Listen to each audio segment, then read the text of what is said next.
नमस्कार दोस्तों, मैं हूं हनुमंत और स्वागत है आपका हमारे इस चैनल पर। आज हम लेकर आए हैं भारत के इतिहास की एक ऐसी महान गाथा जिसने पूरे राष्ट्र की दिशा बदल दी।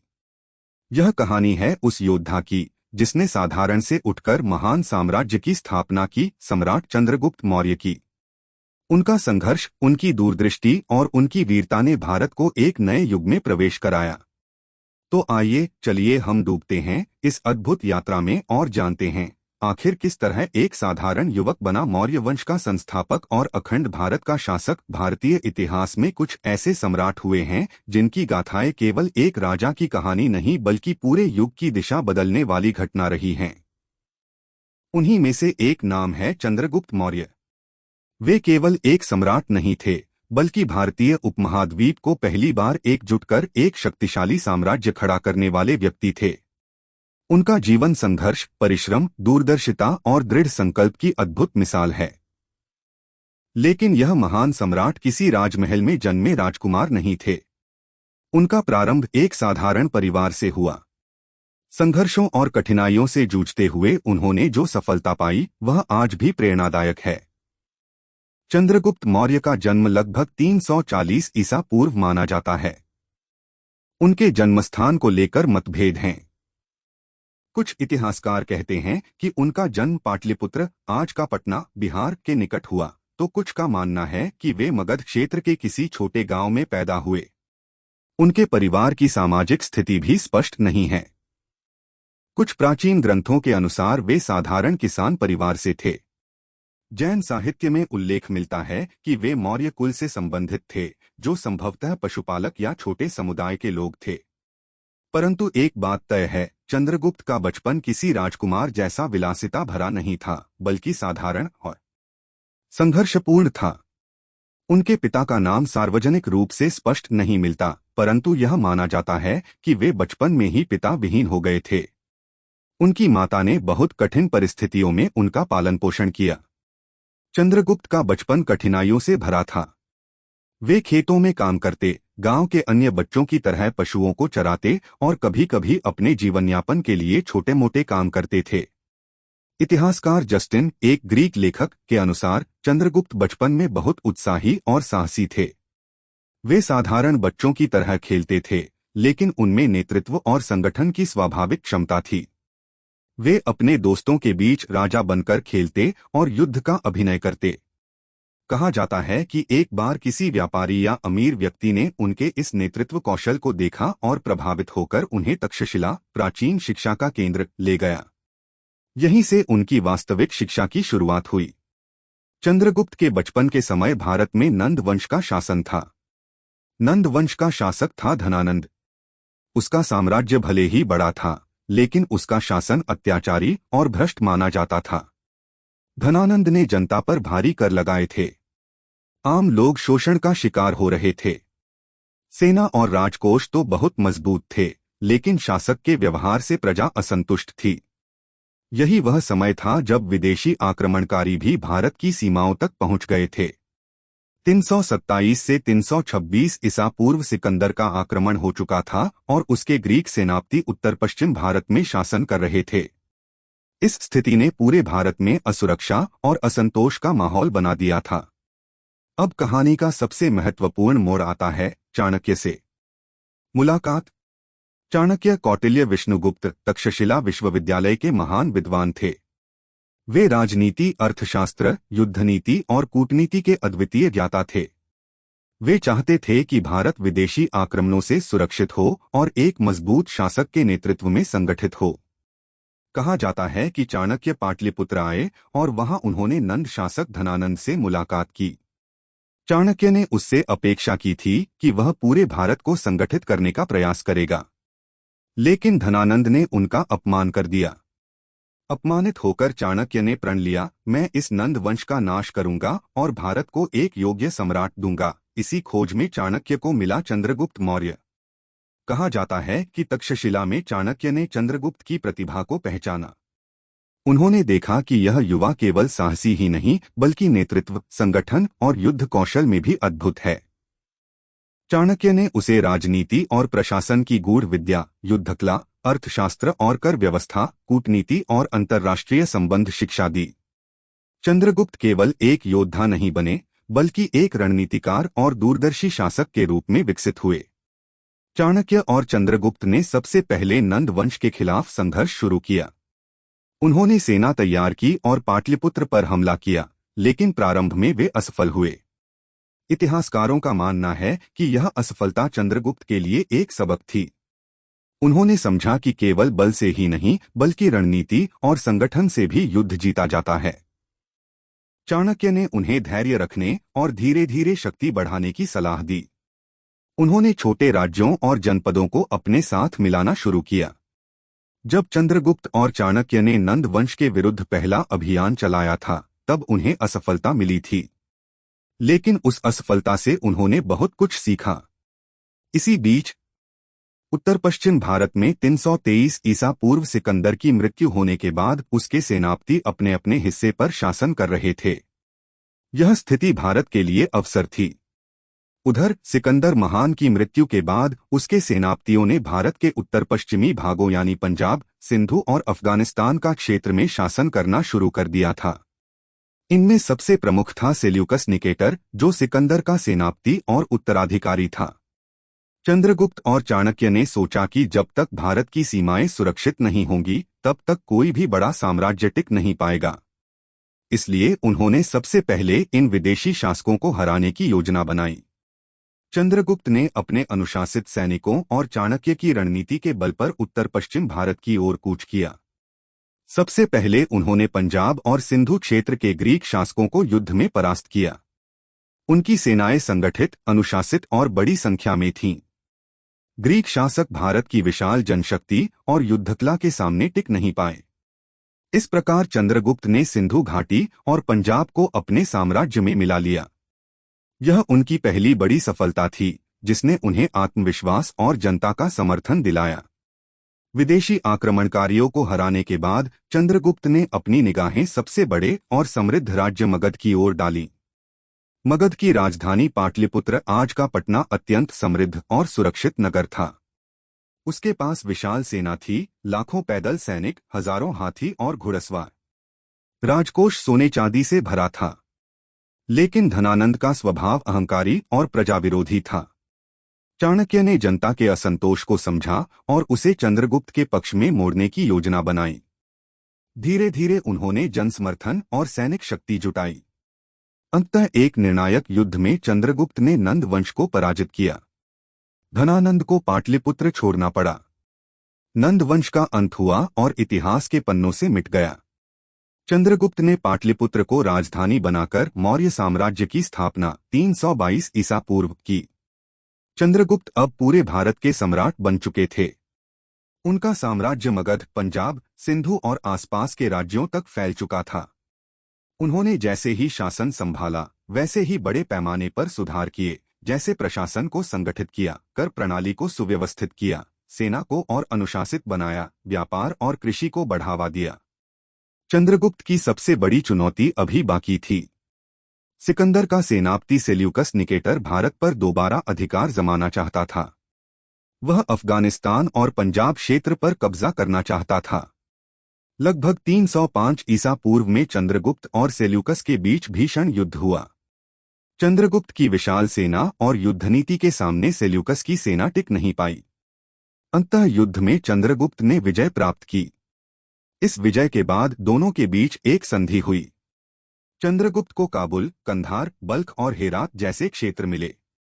बदले में उन्होंने सेल्यूकस को 500 युद्ध हाथी भेंट किए। इस मैत्रीपूर्ण समझौते से भारत और ग्रीस के बीच व्यापार और सांस्कृतिक संबंध मजबूत हुए। चंद्रगुप्त केवल विजेता ही नहीं, बल्कि दूरदर्शी शासक भी थे।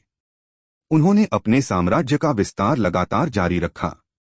जैसे उत्तर भारत में पंजाब, सिंधु, मगध और गंगा घाटी को एकजुट किया, पश्चिम में अफगानिस्तान तक क्षेत्र बढ़ाया, पूर्व में बंगाल तक साम्राज्य का विस्तार हुआ और दक्षिण भारत में कहा जाता है कि चंद्रगुप्त ने दक्कन क्षेत्र तक अपना प्रभाव स्थापित कर लिया था। उनका साम्राज्य इतना विशाल था कि उत्तर में हिमालय से लेकर दक्षिण में दक्कन, पश्चिम में अफगानिस्तान से लेकर पूर्व में बंगाल तक फैला हुआ था। इतिहास में बहुत कम ऐसी जोड़ी देखने को मिलती है जैसी चंद्रगुप्त और चाणक्य की थी। चाणक्य ने योजना बनाई, रणनीति बनाई और राजनीति की शिक्षा दी। चंद्रगुप्त ने उन योजनाओं को साहस और युद्धकला से पूरा किया। दोनों की संगति ने भारत को विदेशी आक्रमणों से बचाया और एक मजबूत साम्राज्य की नींव रखी। चंद्रगुप्त मौर्य केवल एक महान विजेता ही नहीं थे, बल्कि वे एक आदर्श शासक और दूरदर्शी प्रशासक भी थे। जब उन्होंने नंद वंश का अंत कर मौर्य साम्राज्य की स्थापना की, तब उनके सामने सबसे बड़ी चुनौती यह थी कि इतने विशाल साम्राज्य को कैसे संगठित किया जाए।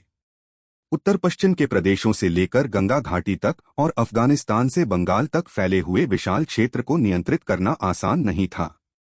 लेकिन उनकी योग्यता, अनुशासन और चाणक्य की नीतियों ने इस कठिन कार्य को संभव बना दिया। उनकी राजधानी पाटलिपुत्र प्रशासन का केंद्र बनी। यह नगर गंगा नदी के तट पर बसा हुआ था और प्राकृतिक दृष्टि से सुरक्षित था। यहां से चंद्रगुप्त पूरे साम्राज्य पर नियंत्रण रखते थे। पाटलिपुत्र का विस्तार इतना बड़ा था कि ग्रीक यात्री मेगस्थनीज, जो सेल्यूकस का दूत बनकर चंद्रगुप्त के दरबार में आया था, ने अपनी पुस्तक इंडिका में इसे दुनिया के सबसे बड़े और सुदृढ़ नगरों में से एक बताया। नगर के चारों ओर विशाल दीवारें, सुरक्षा हेतु कई दरवाजे और सैनिक चौकियां थीं। यह केवल सत्ता का केंद्र नहीं बल्कि व्यापार, संस्कृति और विद्या का भी मुख्य स्थल था। चंद्रगुप्त ने अपने प्रशासन को बहुत संगठित ढंग से चलाया।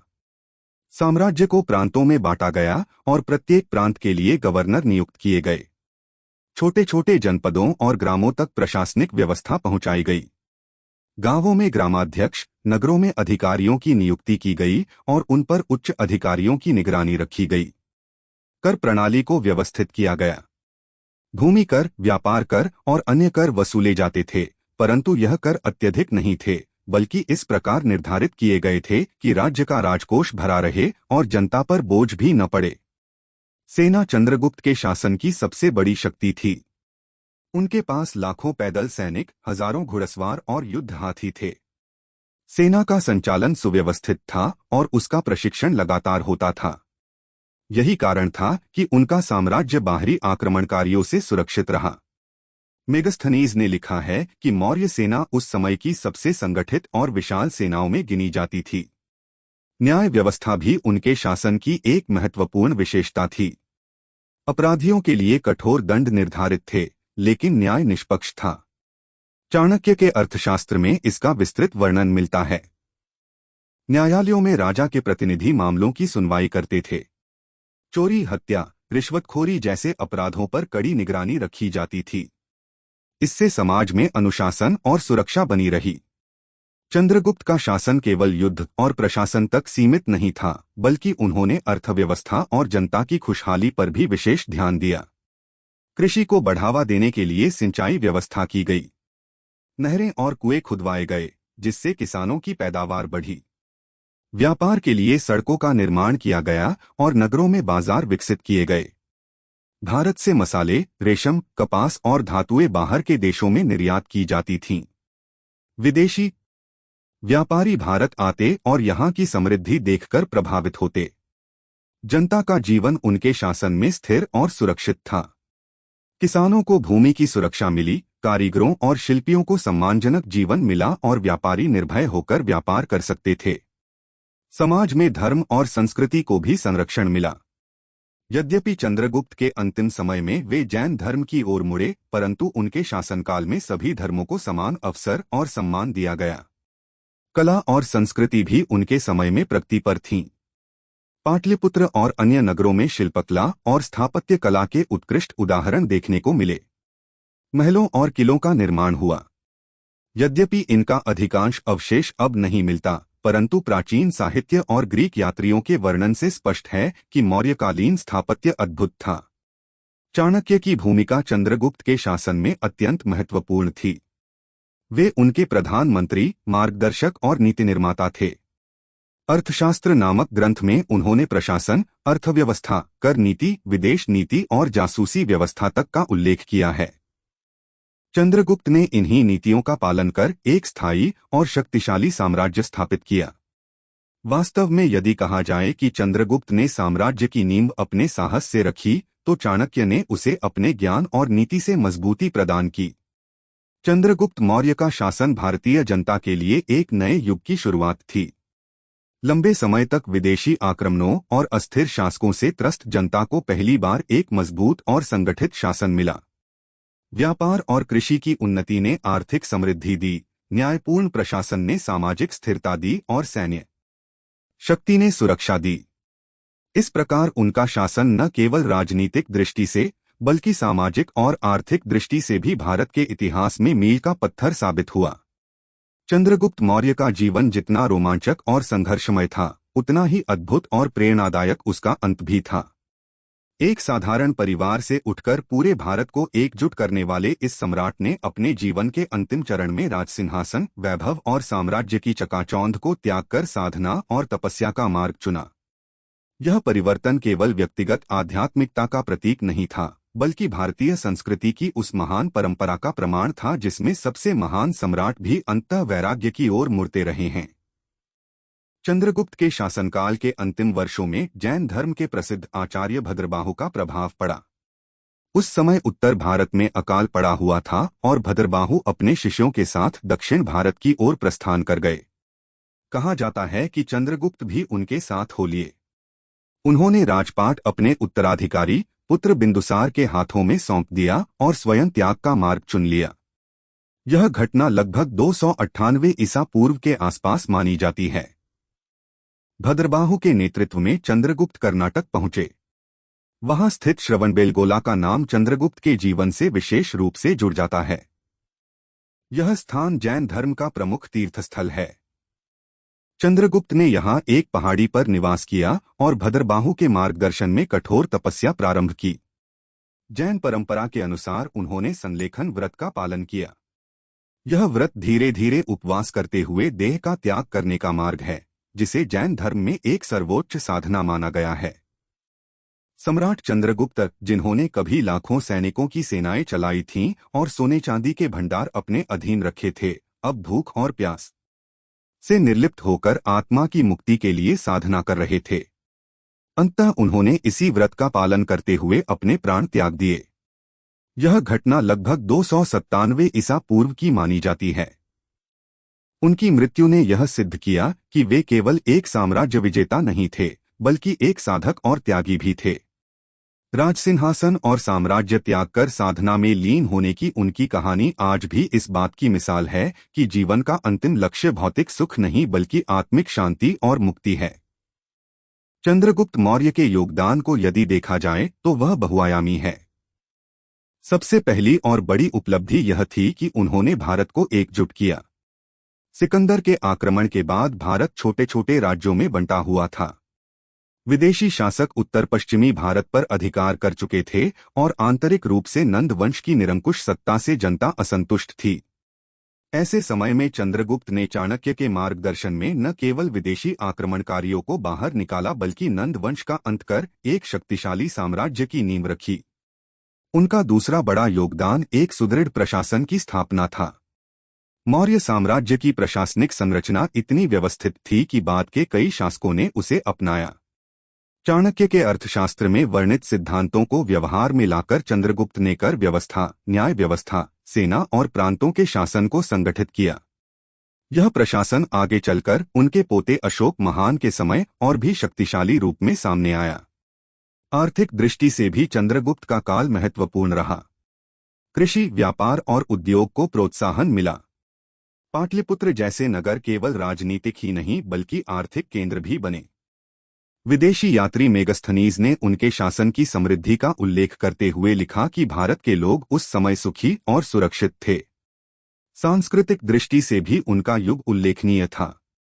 यद्यपि उनके अंतिम समय में जैन धर्म की ओर उनका झुकाव हुआ, लेकिन उनके शासन में सभी धर्मों को समान रूप से संरक्षण मिला।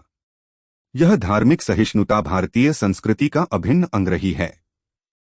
कला, स्थापत्य और नगर निर्माण में भी उनके समय में प्रगति हुई।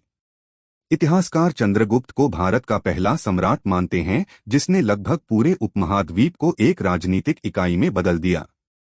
उनके उत्तराधिकारी बिंदुसार और विशेष रूप से उनके पोते अशोक ने इस साम्राज्य को और भी महान बनाया, लेकिन इस नींव के निर्माता चंद्रगुप्त ही थे। आज भी श्रवणबेलगोला में चंद्रगुप्त मौर्य की तपस्या की स्मृति जीवित है। वहां की पहाड़ियों पर स्थित गुफाएं और जैन परंपरा की कथाएं इस बात का प्रमाण हैं कि एक महान सम्राट ने यहीं सांसारिक सुखों को त्याग कर आत्मज्ञान की खोज की थी। चंद्रगुप्त मौर्य की जीवन गाथा हमें यह सिखाती है कि चाहे शुरुआत कितनी ही साधारण क्यों न हो, दृढ़ संकल्प, परिश्रम और सही मार्गदर्शन से कोई भी शिखर तक पहुंच सकता है। उनका जीवन यह भी बताता है कि सत्ता और वैभव स्थायी नहीं है, बल्कि स्थायी है तो केवल आत्मा की शांति और धर्म का मार्ग। चंद्रगुप्त मौर्य का जीवन 4 चरणों में बंटा हुआ दिखाई देता है। पहला, उनका संघर्षपूर्ण बचपन और चाणक्य से शिक्षा। दूसरा, विदेशी आक्रमणकारियों और नंद वंश को हराकर मौर्य साम्राज्य की स्थापना। तीसरा, उनके सुव्यवस्थित और न्यायपूर्ण शासन के द्वारा एक सशक्त और समृद्ध भारत का निर्माण। और चौथा, राजपाट त्याग कर जैन धर्म की शरण में जाना और श्रवणबेलगोला में तपस्या करते हुए जीवन का समापन करना। इस प्रकार उनकी गाथा केवल एक सम्राट की जीवनी नहीं, बल्कि भारतीय इतिहास की वह गाथा है जिसने भारत को पहली बार एक राजनीतिक इकाई के रूप में खड़ा किया और आगे आने वाले युगों के लिए नींव रखी। दोस्तों, यह थी सम्राट चंद्रगुप्त मौर्य की प्रेरणादायी गाथा। उनकी कहानी हमें सिखाती है कि यदि दृढ़ संकल्प, साहस और सही मार्गदर्शन मिले तो कोई भी असंभव को संभव कर सकता है। चंद्रगुप्त ने न सिर्फ एक विशाल साम्राज्य की नींव रखी, बल्कि आने वाली पीढ़ियों को यह विश्वास दिलाया कि भारत की धरा कभी पराधीन नहीं रह सकती। अगर आपको यह वीडियो पसंद आया हो तो इसे लाइक और शेयर जरूर करें और चैनल को सब्सक्राइब करना न भूलें। हम फिर मिलेंगे इतिहास की एक और रोचक यात्रा के साथ। धन्यवाद।